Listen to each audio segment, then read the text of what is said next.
আলহামদুলিল্লাহ, সমস্ত তারিফ, সমস্ত প্রশংসা সেই মহান আল্লাহর কাছে, যিনি আমাদেরকে জুমার দিন দুই রাকাত জুমার সালাত আদায় করার জন্য উপস্থিত করেছে। সেই মহান আল্লাহর কাছে আমরা শুকরিয়া আদায় করি। সবাই বলি আলহামদুলিল্লাহ। লাখ কোটি সালাম মানবতার শ্রেষ্ঠ বন্ধু বিশ্বনবী বিশ্বনেতা, যে নবীর প্রতি কোরআন অবতীর্ণ হয়েছে, সে নবীর প্রতি আমরা পেশ করি। সবাই সাল্লাল্লাহু আলাইহি ওয়াসাল্লাম।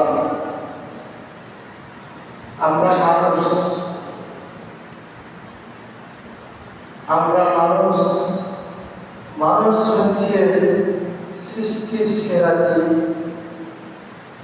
এই কারণে সৃষ্টির সেরা জীব হিসাবে আল্লাহ তাআলা ঘোষণা করেছে।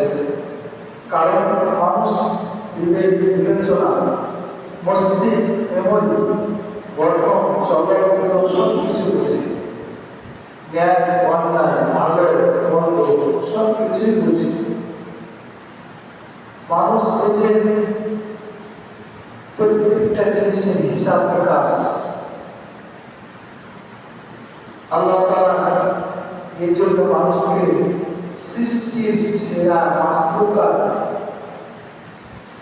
আমরা হচ্ছে মানুষ। আর এই মানুষ এমন পর্যায়ে চলে গেছি, আমরা পশুর চেয়ে নিকৃষ্ট হয়ে গেছি, পশুর চেয়ে খারাপ হয়ে গেছি। কারণ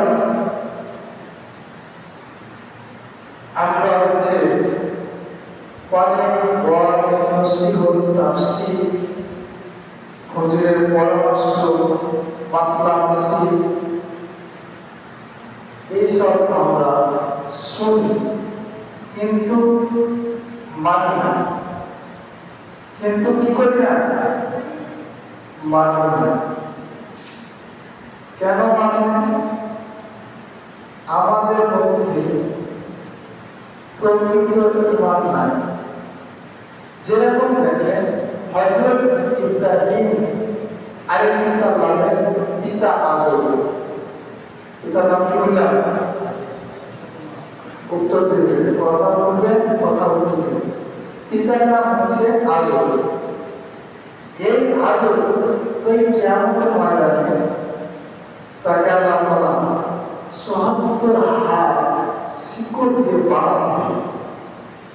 বাঁধার পর জাহান্নামের দিকে নিক্ষেপ করার জন্য নিয়ে যাওয়া হবে। তো নবী ইব্রাহিম আলাইহিস সালাম তার সামনে যাবে। আমার পিতা আল্লাহর কাছে ফরিয়াদ করবে, হে আল্লাহ, আমার জন্মদাতা পিতা, তুমি আমাকে অনেক পরীক্ষা দিয়েছ, অনেক ইসলামের দিক নির্দেশনা তুমি আমাকে পরীক্ষা দিয়েছ। এমনকি নবুয়তের অগ্নি কণ্ঠে যখন আমাকে ঢালানো হয়, তখন আমাকে কাপড় উলঙ্গ করে, অনেক মহিলাকে উলঙ্গ করে যারা মেরেছে তার রশিকে ধরে নাড়ু দিতে হবে। যে জায়গায় উলঙ্গ খারাপ নিকৃষ্ট কাজ হয়, সে জায়গায় ফেরেশতা থাকে না। তাই উলঙ্গ নারী পুরুষকে একত্রিত করে নবুয়তকে ঢালানো হচ্ছে কোথায়? আগুন। এই আগুন ধরার সময় তুমি আমাকে বলেছিলে, হে ইব্রাহিম, তুমি ধৈর্য ধরো, তোমার ধৈর্যের প্রতিফল, তোমার পুরস্কার দেওয়া হবে আমাকে বলেন। আশা বাসনা খাওয়া দেওয়া হবে আমাকে বলেন। তাই ইব্রাহিম বলছে, তাই ওই পরীক্ষায় তুমি বলেছিলে আমাকে পরীক্ষা প্রশ্ন। তাই আমি আজকে চাচ্ছি যে আমার পিতা আজমকে জান্নাতে দিও না, জান্নাতে দিও, শাস্তি দিও না। কিন্তু আজম কি এত ইব্রাহিম আলাইহিস সালাম দাওয়াত, নসিহত করার পর সে কি মানেছে? মানে না। সে সেই কাজ করতে পারে না, সে আল্লাহর পথে ব্যয় করতে পারে না, সে আল্লাহর পথে জীবনযাপন করতে পারে না। ঠিক সে সময় চাচ্ছেন আল্লাহর কাছে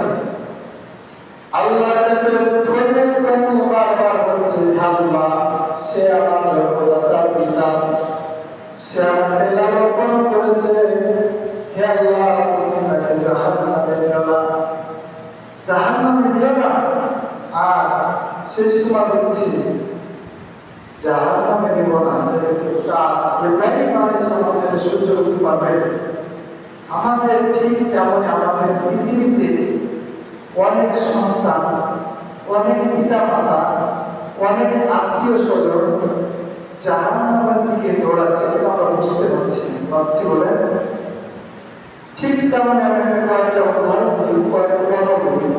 সে উদাহরণ হচ্ছে, দেখেন অনেক ফ্যামিলিতে আল্লাহর হুকুম কি? প্রথম মুসলমান আমরা জানি নামাজ পড়া, তাই না? নামাজ পড়া, এই নামাজ পড়ার হুকুম অমান্য করছে, নামাজ পড়ছে না, জাহান্নামের দিকে অগ্রসর হচ্ছে, আগাচ্ছে, এগিয়ে দিচ্ছে। আবার দেখেন আমাদের পরিবার পরিজনকে ইসলামী হিসাব আমাদেরকে চরম ধরম আল্লাহ রাসূল সাল্লাল্লাহু আলাইহি ওয়াসাল্লামের দিক নির্দেশনাগুলো মানিয়ে চলা, বাধ্যতামূলক মানিয়ে চলা। এটা কি আমরা আমাদের পরিবার সমাজ কাঠামোতে আমাদের ভাই আত্মীয় স্বজন আমাদের কি মানে বলেন? মানে না, জাহান্নামে দৌড়াচ্ছি। তাহলে আমরা ওই ময়দানে যখন দেখতে পাবো আমার পিতা আছে জাহান্নাম, তাদেরকে সর্বরাশি করে দিয়ে, তাদেরকে পিটিয়ে, তাদেরকে হাঁকিয়ে খেপিয়ে দেওয়া যাচ্ছে জাহান্নামে, তো আমরা দেখে সহ্য করতে পারবো? ঠিক তেমন পিতা জাহান্নামে যেতেছে, তার পিতাকে সহ্য করতে পারছে না। তখন আল্লাহ বলছে, তুমি তোমার মায়ের দিকে তাকাও, তোমার দাদার দিকে তাকাও। যখনই তাকাও শেষ, তার পিতা তাকে একটা চূড়ান্ত একটা জীব, তাকে খবিস হিসাবে তাকে পবিত্র করে রাখছে। উঠে দেখে তার পিতাকে চিনতে পারবেন? চিনতে পারবে না। কিন্তু বলছে নাকি চিনতে পারবে না। তখন এই ঘটনাটা আমরা বোঝাই, এই কারণে আমি বললাম কি মানুষ আল্লাহর কথা, আল্লাহর বিধান এবং আমরা অনেক মুসলিমের কোরআনের কথা শোনার পর মান্য করছি না। যেমন একটা জুসের সময় জায়গাতে একটা লোক প্রবেশ করতে পারবেন, এইটুকু জায়গাতে লোক প্রবেশ করতে পারবেন, এখানে যেরকম পরিমাণ সেরকম প্রবেশ করবে। ঠিক তেমন বলে জুসের মতন যেরকম আমাদের কিয়ামতের ময়দানে যেরকম আমাদের জান্নাত প্রতিকরণ করতে হবে, তোমাদের ফুলসিরাত আছে। সারা ফুলসিরাত আমরা সবাই জানি কি আমাদের চুলের যে চিকন রাস্তা, যার নেক আমল তার উম্মাহ, সেই ইব্রাহিম, সেই মুসা, সেই তাদের সাহাবী, আল্লাহ রাসূলের সাহাবী, হযরত উমর, সেই আয়েশা, সেই আসিয়া, এরকম ইমানদার হবে তারা, তাদেরকে ওই চিকন রাস্তাতে আল্লাহ তাআলা কিভাবে যে পার করে জান্নাতের মাঝখানে জান্নাত দিতে যাবে টেরি হবে।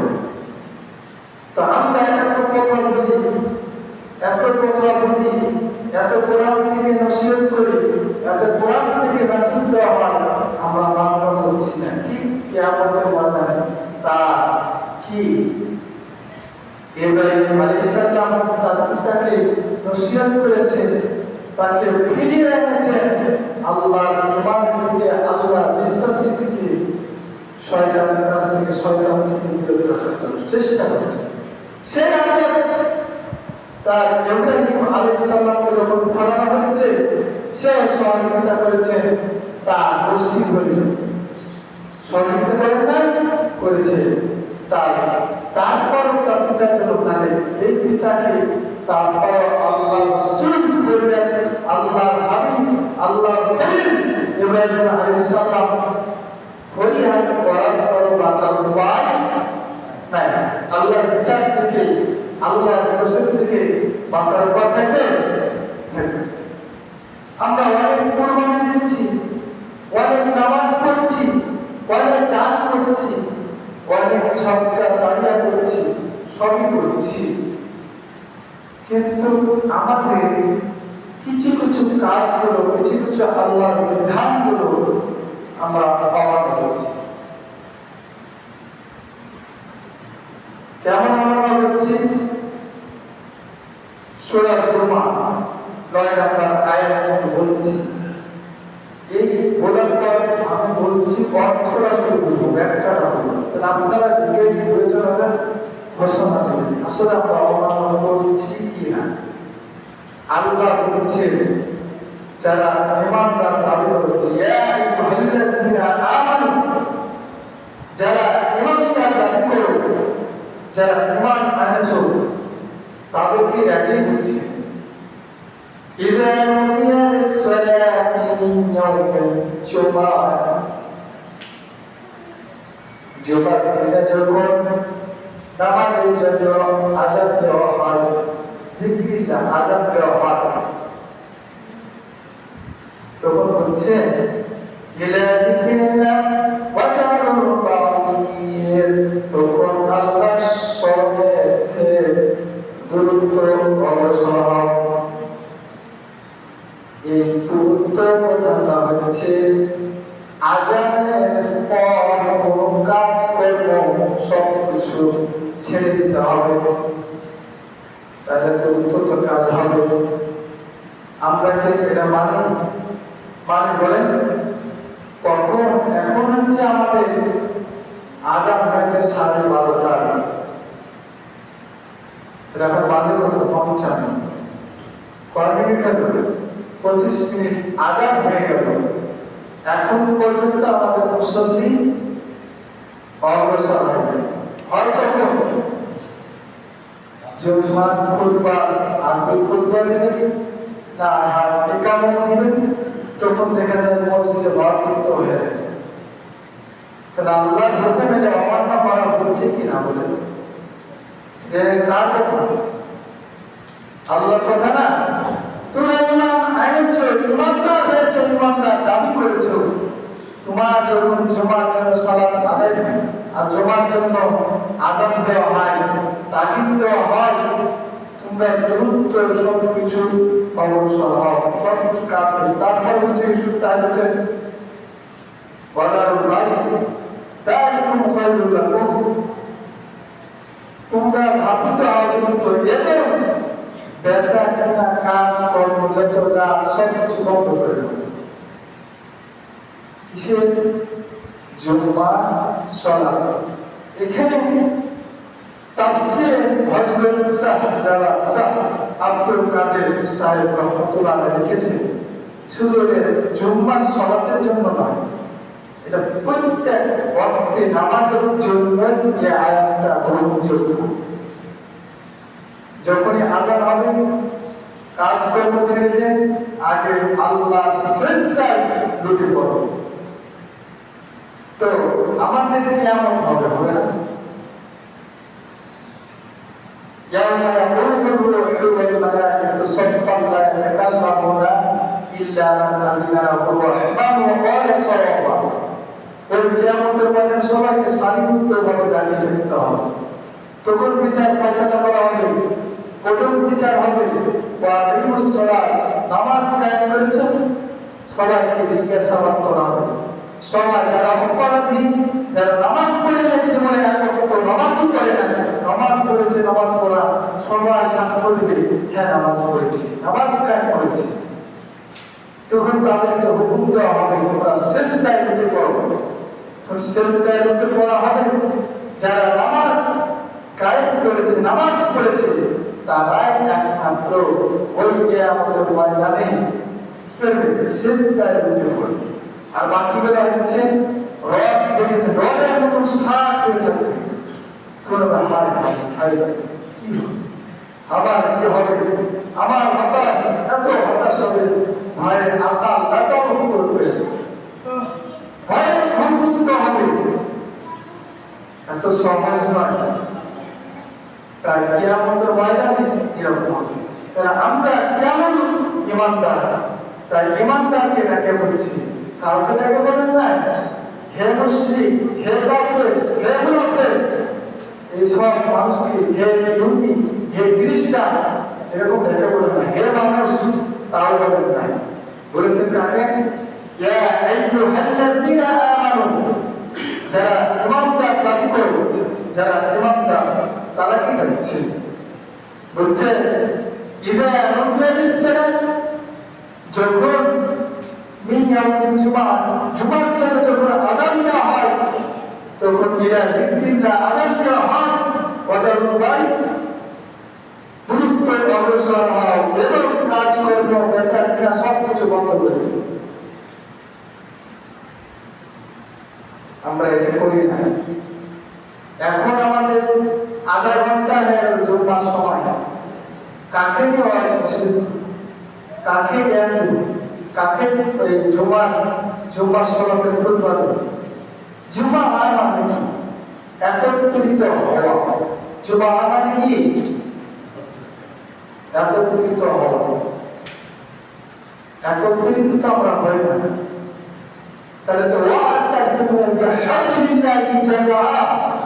আমরা তার জন্য একত্রিত হতে পারি না। সপ্তাহে একটা দিন, 7 দিন তো আমরা কাজই করি, যে যার মতো চলি, একটা দিন আমরা একত্রিত হতে পারি না। আর এই জন্য আমাদের আমরা ঐক্যবদ্ধ হতে পারি না, আমরা ভালোবাসা সৃষ্টিও করতে পারি না, আমাদের ভালোবাসা সৃষ্টিও হয় না, আমাদের আন্তরিক মুসলমান ভাই ভাই এই ভালোবাসা পারস্পরিক হয় না।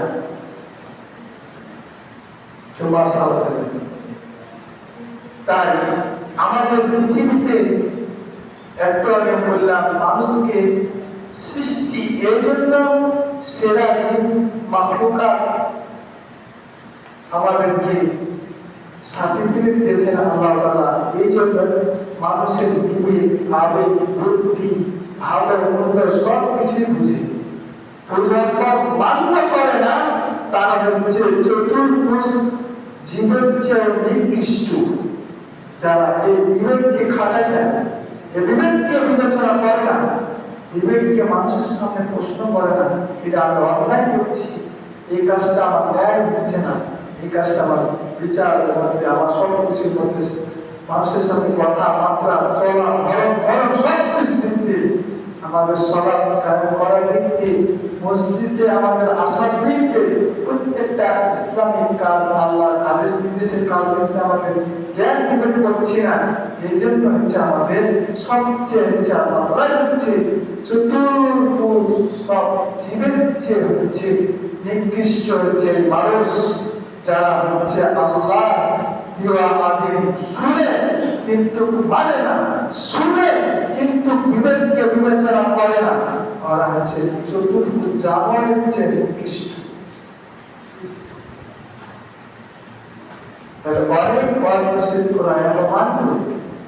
একটা আয়াতে আপনাদেরকে উদাহরণ সাপোর্ট দেওয়া হলো, একটা আয়াত দিয়ে আমরা মানি না,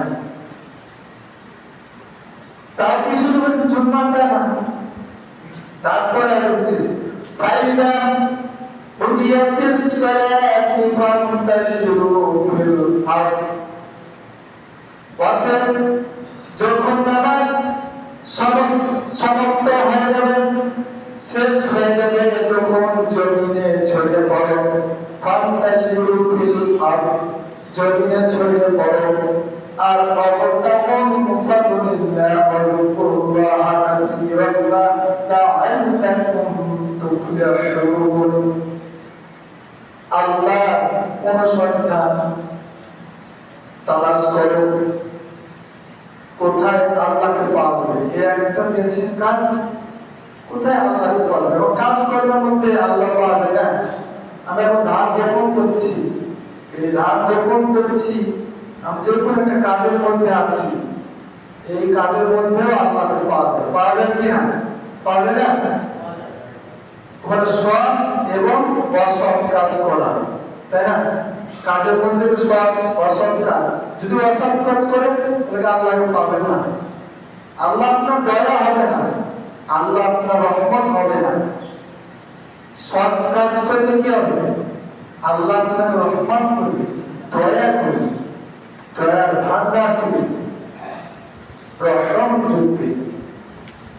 তাই এই আল্লাহকে বেশি বেশি কাজ করছেন, ওয়াযকুরুল্লাহা কাসীরান লাআল্লাকুম তুফলিহুন। আর আল্লাহকে বেশি বেশি স্মরণ করতে হবে। নামাজ পড়ার পর শেষ কাজ নয়, নামাজের পর জমিনে ছড়িয়ে পড়লেন রিজিকের সন্ধানে, রিজিক তালাশ করার জন্য সব সময় স্মরণ করতে হবে আল্লাহ আছে। এখন রিজিক সন্ধানের জন্য চুরি করতে গেলেন, আল্লাহকে একবার ভয় করে স্মরণ করবেন, তখন একটা ভয় আসবে কিয়ামতের ময়দানে আমাদেরকে দাঁড় করবে, এই চুরির শাস্তি দেবে কিনা। দুনিয়ায় চুরির শাস্তি না হবে, কিয়ামতের ময়দানে চুরির শাস্তি অবশ্যই হবে।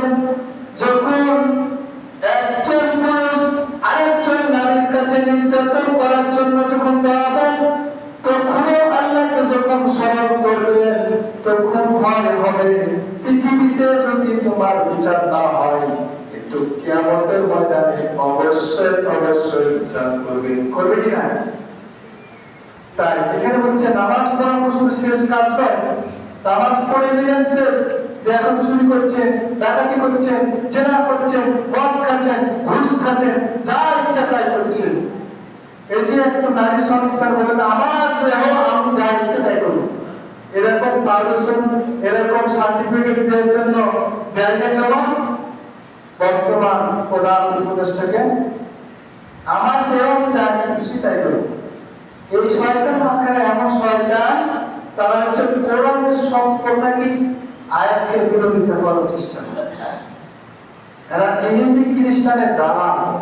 খ্রিস্টানেরা কিন্তু কোরআন সম্পর্কে অনেক জ্ঞান আছে আমাদের চেয়ে।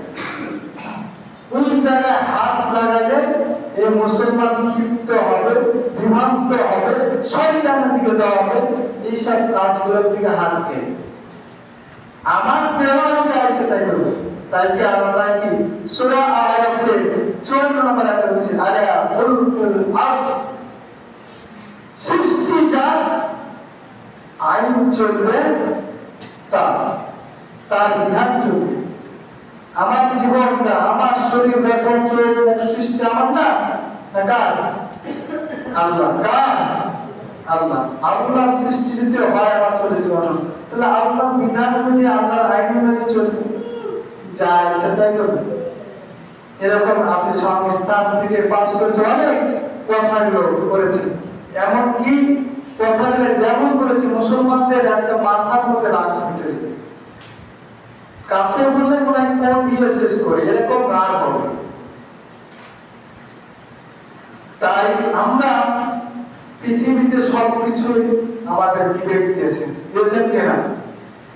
তাই একটাই ব্যাপার আমি জানি, আমার পিতা, আমার সন্তান, আমার ছেলে, আমার মেয়ে সব কিছু আপন হবে না। দুনিয়াতে ক্ষণিকের জন্য আপন, মৃত্যুর পর আপনার একাই, কেউ আপন হবে।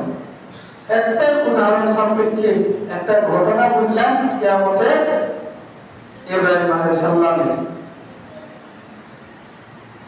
তাই আপনাদেরকে অত আলোচনা করতে যাচ্ছি না, আমি একটা আয়াত বলছিলাম কি, বলেছিলাম কি আমরা কিভাবে অস্বীকার করি, আয়াতকে আমরা নিজে বুঝতে পারি।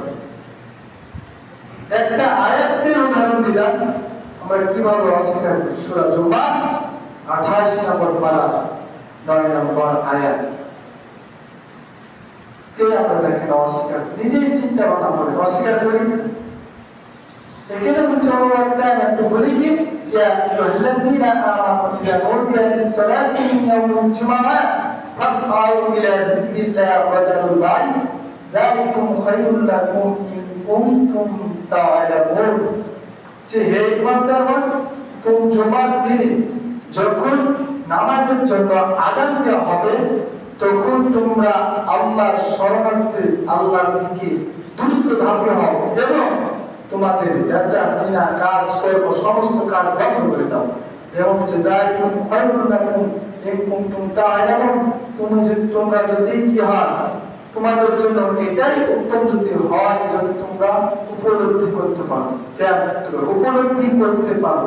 এখন আমরা যদি আযানের পদ্ধতি এখানে আসি, আমরা এখানে যে বসুক, যে হুজুর আসুক, যে আসুক, কোরআন এবং হাদিসের বাইরে কথা বলতে ব্যক্তিগত, কোরআন এবং হাদিস থেকে উপদেষ্টা দিবে, মানুষকে কিভাবে চলতে হবে, কিভাবে মানুষের সাথে কথা বলতে হবে, কিভাবে মানুষ আমাকে ইবাদত করতে হবে, কিভাবে নামাজ পড়তে হবে, কিভাবে আমাদের ইসলাম কায়েম করতে হবে, কিভাবে আমাদের সমাজ পরিবর্তন করতে হবে, কিভাবে আমাদেরকে পরিবার পরিজনকে আগুন থেকে জাহান্নাম থেকে ফিরিয়ে আনতে হবে, যে দিক নির্দেশনা এখান থেকে দেওয়া হয়। এই জন্য উপলব্ধি জানে করতে পারো, জ্ঞান লাভ করতে জানা পারো। আপনারা তো হতবাক, জ্ঞান লাভ করতে পারেন না। নামাজ পড়ার পর দৌড়তে শেষ, নামাজ শেষ, সালাম ফেরা শেষ, তুই হুজুরে এমন করে দেয় ভাই আত্মার কাতার থেকে পিসকার কাতারকে ফেলে ধরে ধরে দৌড়বা। আমরা অনেক প্রত্যেক জমাটা আমি এটা খেয়াল করে দেখি। কেন আপনার জন্য জুমার বা আগে সালাম দেন আছে কিনা? কেন তাহলে সালাদটা পড়ে ওই জায়গায় আপনি সালাদ পড়ে যেতে পারেন না? তো আস্তে আস্তে যাবেন। এমনকি আল্লাহ রাসূল সাল্লাল্লাহু আলাইহি ওয়াসাল্লাম বলেছেন, জুমার দিন শুধু জুমার দিন নয়, মসজিদে যদি সামনে কাতারে লোক থাকে পিছন থেকে ওভারটেক করে এখানে আসতে হবে না। যদি ওই হলো জ্ঞান মৃত্যু যদি আলেম যখন আমি একটা ছোট্ট একটা উদাহরণ দিই, কারণ হচ্ছে কি উদাহরণ, এখন আপনি পিছনে আছেন, এখন একটা আলেম মানুষ আসছে, ওই আলেম এসে এখানে বসতে পারবে না, আর ওখানে যদি জায়গা হয় ওখানে বসবে। যদি অনুমতি দেখি সম্মানিত লোক আপনি সামনে এসে বসে সাইডে জায়গা দিলে এটা আলাদা বিষয়, কিন্তু সম্মানিত লোক ওভারটেক করেছেন এই বলছেন। আরেকটা কি, মসজিদের ভিতরে আমরা এলোমেলো ঘুমাই, এই ঘুমায় না কেন ঘুমানো না? কিভাবে সমাজ পরিবর্তন হবে? আওয়াজ বেশি করে কি হবে? মনোযোগ দিয়ে গুরুত্ব দিয়ে আমাদের কথাগুলো শুনি না, মাথার মধ্যে বিবেচনা করি, ঘুমায় অনেকে ঘুমায়, এমন ঘুমায় যারা হচ্ছে এখানে ঘুমিয়ে পড়বে, শুয়ে দিলেন সারা ঘুমাও আরাম, সারাদিন কাজ করে আজকে কেরামতি সারি করে শয়তান থেকেই ধোঁকা দেয়। এখানেই তো আপনার ইমান আমল সব শেষ করে দেয়। আধা ঘন্টার জন্য 1 ঘন্টার জন্য মসজিদে আসছেন, তাই 1 ঘন্টার মধ্যে সব সময় ঘুমান। কাজ হলো আমরা আসি সোয়াবের আশায় আর আমরা যাই গোনালে। সোয়াবের আশা আসি না, তা উত্তর দেন মনে হচ্ছে কবে স্থানে কবর করে সোয়াবের আশা আসি এবং কথা বলেন তাহলে ভালো হবে। এখন তো আপনারা সুবহানাল্লাহ, আলহামদুলিল্লাহ, মাশাআল্লাহ, বারাকাতুল্লাহ, জাযাকাল্লাহু খাইর এই শব্দগুলো কখন কিভাবে ব্যবহার করতে এখনো জানেন? যদি আমি বলি কি ভাই আপনি কয়দিন ধান মারছেন, তার বেশি লাগাই এক বিঘা লাগাচ্ছে, আল্লাহ কি খুশি হলো? কতগুলি ধান আছে ভাই? বেশি হয়নি, 18 মনে আছে। কত মন হলে ভালো হতো? 24 মন হলে ভালো হতো। আল্লাহ খুশি হবে? আল্লাহ নারাজ হবে, আল্লাহ আরশ পর্যন্ত কাঁপে। কারণ আলহামদুলিল্লাহ পাপ করে না, আল্লাহ শুকরিয়া দেখে না, আল্লাহ শুকরিয়া দেখে না। ভালো জিনিস দিলে মাশাআল্লাহ মারহাবা, এগুলো জানেন, এগুলো শিখবেন কোথায় থেকে? এই যে জুম্মার সালাতে আগে আসতে হবে, প্রথম থেকে আলোচনা শুনতে হবে, সব ফলাফল লাস্টে যে কার্যকরদের ফল মেসেজ দিয়ে আমল করতে হবে। এটাই হচ্ছে জুম্মার সালাত। জুমা শব্দটা আমরা এখন পর্যন্ত জানছি না যে জুমা মানে একত্রিত হওয়া, আর যদি একত্রিত হতে পারি এই আজানের পর তাহলে আমাদের উপলব্ধি হবে, আমাদের জ্ঞান হবে, আমাদের হচ্ছে সমাজ পরিবর্তন হবে, আমাদের পরিবার পরিজন পরিবর্তন হবে, আমাদের দেশ পরিবর্তন হবে। তারা পরিবর্তন হওয়া সম্ভব না। তাহলে আমরা সবের জন্য আসি আর যাওয়ার সময় গোনা নেবে, তাহলে আমরা আসলাম আসে মনোযোগ দিয়ে। তোমরা যদি আল্লাহ তাআলা বলছেন, তোমরা যদি জ্ঞান উপলব্ধি করতে আসো, মসজিদে আসছো, তোমরা মসজিদে তোমাদের জন্য অমুক্ত কার জন্য বাধা নেই, বাধা আছে? কবরে যে কি বাধা আছে কি এখানে আল্লাহ বলে এখানে এভাবে থাকবে, এখানে ভালো খবর, এইভাবে কি বাধা মুক্ত করা যাবে নাকি? প্রত্যেকটা সমান না। যখন কিয়ামত সংঘটিত হবে, ধ্বংস হয়ে যাবে, সবাইকে একত্রিত করা হবে। পৃথিবী, আকাশ, চন্দ্র সবকিছুকে ধ্বংস বিচ্ছিন্ন করে দেওয়া হবে। সবাইকে তুলে দেওয়া হবে, একত্রিত করা হবে।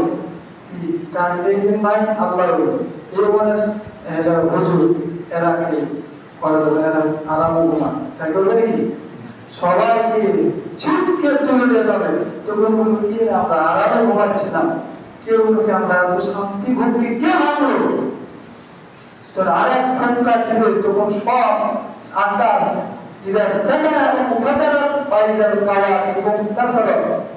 সমস্ত আকাশ, জমি, পাহাড়, পর্বত একদম ছিন্ন বিচ্ছিন্ন হয়ে ধূলিকণার মতন উঠতেই থাকবে। এই দৃশ্যমান দেখতে পাবেন, বেঁচে থাকলে দেখবেন, মরার পরে দেখবেন।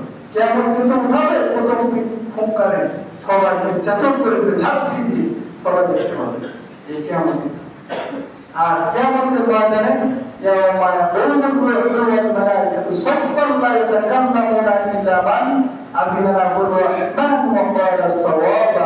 সবাইকে সবাই ফেরেশতা, নবী, রাসূল, ওলি, আওলিয়া, হুজুর, আলেম, মুসল্লি, সব কাফের, বেঈমান, নাফরমান, ইহুদি, খ্রিস্টান সবাইকে কাতার বন্ধ হয়ে দাঁড় করা হবে। কেউ একটা কথা বলার সুযোগ পাবে না, সত্য করার জন্য শুধু হাই হাতা এরা কি করে চিন্তা হবে। ফাইসালা দেওয়া হবে, ومن يعمل مثقال ذرة خيرا يره ومن يعمل مثقال ذرة شرا يره। আপনি যারা পরিমাণ আমল করবেন সমস্ত কিছু ফাইসালা দিবে, ডান হাত মামলা দিবে, ফাইসালা হয় দিবে। তাই আমরা এখনই সিদ্ধান্ত নিই, আল্লাহর বিধান, আল্লাহর আইন যখনই আমরা শুনতে পাবো, এই ইব্রাহিম আলাইহিস সালামের মতন কি করব করে একদম একনিষ্ঠভাবে পালনিত মানিয়ে নেব। ইব্রাহিম আলাইহিস সালাম যখনই আল্লাহর হুকুম দিয়েছেন তখনই মান্য করেছে, একটু দেরি করেন নাই, একটা একটু সত্যও করেন নাই। কি হে আল্লাহ, আমাকে 80 বছর 86 বছর বয়সে আমাকে সন্তান দান করলেন, করার পরেও আপনি আমার এখান থেকে ভালোবাসা আন্তরিকতা থেকে নিয়ে নেবেন, এরকম শব্দ করেন নাই। আমরা প্রশ্ন করি, হ্যাঁ কোথায় পারে, কোন হাদিসে পারে, কিভাবে বলবেন? এই হুজুরেরা মনে হয় একটাই বলে, হুজুরেরা একটা সমালোচনা। তাই এখানে আমি একটা আয়াত দিয়ে বোঝালাম যে আমরা কিভাবে আল্লাহর আয়াতকে অমান্য করি, কিভাবে আমরা কুফরিতে, ফাসিকে, আমরা ইহুদি খ্রিস্টানের মতন আমরা অস্বীকারিত লিপ্তভাবে আমরা হয়ে যাচ্ছি মুসলমান দাবি করার পর। আর জুম্মার দিন এখন বাজে 17 ভর করে গেছে, দেখেন 57 যখন 1টা বাজে কোরআন তখন 2 কাতারে ছিল না। তাহলে এই আয়াতটা অস্বীকার করেছেন, দ্রুত আজান দেওয়ার সাথে সাথে দ্রুত কাজ কর্ম বন্ধ হয়। অনেকে কাজ করে, কাজ করার দেখেছি এখানে আল্লাহর আয়াত বলছে কি বেচা কিনা কাজ কর্ম সমস্ত বন্ধ করে দাও, বন্ধ করে দাও, দ্রুত অগ্রসর হও, বাজার ভাই দ্রুত অগ্রসর হও, কাজ কর্ম সব বন্ধ করে দাও। এটা আল্লাহর সিদ্ধান্ত দিচ্ছে, একত্রিত হও। যদি আজান দেওয়ার পর কাজ করেন তাহলে তো আপনি অস্বীকারিত হয়েছে না, আল্লাহর এই ভালো কাজ করি যাবে না, এরকম অস্বীকার হয়েছে না করি মনে মনে দেখলে স্পাইটামি করে। যারা পবিত্র মুসলমান প্রত্যেকটা নবীর ইতিহাস দেখবেন আল্লাহর বিধানের সামনে কোন সময় একটু শব্দই করেন না, করেছেন? যখন বলছেন নমরুদকে তুমি দাওয়াত দাও, হাতে হাতে পুরো ফায়সালা বলেন। নমরুদ তো সারা বিশ্বের বাদশা, তার কাছে আমি কি করে যাই অন্য মানুষ। যখন মুসা আলাইহিস সালাম বলছে ফিরআউনকে দাওয়াত দাও, তখন কি একটু শব্দ করেছেন? আল্লাহ হেফাজত করবে। ওই কাজটা না কেন ওই জায়গায় দেখে আপনি মসজিদে আল্লাহর কাছে আসেন, আল্লাহ তো বলছে তোমরা মসজিদে আসো, আজান হওয়ার সাথে সাথে প্রত্যেকটা নবী রাসূলের জীবনের দিকে তাকাবেন, বিবেচনা করবেন, দেখবেন আল্লাহ রাসূল তার সাহাবীরা একটু শব্দও করেন না। আমরা আজান হওয়ার সাথে সাথে দেখব মসজিদে অগ্রসর হব।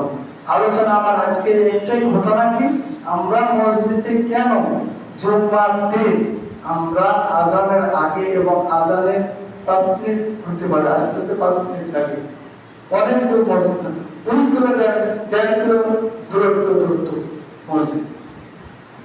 আমরা মসজিদে আমরা আজান হওয়ার সাথে সাথে নামাজের জন্য আমাদের উপলব্ধি, আমাদের সফলতা কাম করার জন্য, আল্লাহকে সন্তুষ্ট করার জন্য আমরা উপস্থিত হব।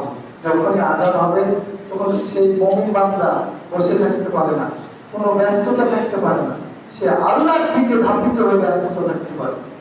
আমরা আল্লাহর দিকে অগ্রসর হওয়ার চেষ্টা করব, সবাই বলি আমিন। আল্লাহ যেন আমাদেরকে এই আয়াতটা সূরা জুমার 9 নম্বর আয়াতটা যেন আমাদের ভবিষ্যতে আমাদের পরবর্তীতে সবকিছু যেন আমাদের কি অস্বীকার যেন না হয়, অস্বীকার করে না, এটা অটোমেটিক এটা শয়তান উপর চলে যায়। শয়তানের প্রথম অস্ত্র হচ্ছে একটা, 5টা অস্ত্র আছে। 1 নম্বর অস্ত্র হচ্ছে কুফরি করা, প্রথম অস্ত্র হচ্ছে কুফরি করা, বুঝতে পারলেন? এটা হচ্ছে সবচেয়ে মারাত্মক অস্ত্র।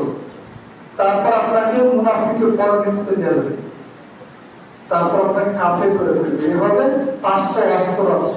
কুফরি করার প্রথম, যে আমরা আযান হয়েছে নামাজ পড়ি, যেন আযানের জন্য বলছে আল্লাহ তাআলা, আল্লাহর বিধান যেগুলো দিচ্ছে আমরা কিছু মানি, কিছু ছেড়ে দিই, কিছু অংশ মানি, কিছু মানি না, এই তো কুফরি করি আমরা। এই কুফরি করাটা থেকেই আমাদেরকে যেন আল্লাহ তাআলা হেফাজত করে, আল্লাহ আমাদেরকে সঠিক জ্ঞান দান করে। সবাই জোরে আমিন। ওয়া আলহামদুলিল্লাহি রাব্বিল আলামিন। আসসালামু আলাইকুম। আমরা সবাই সুন্নাত পড়ি।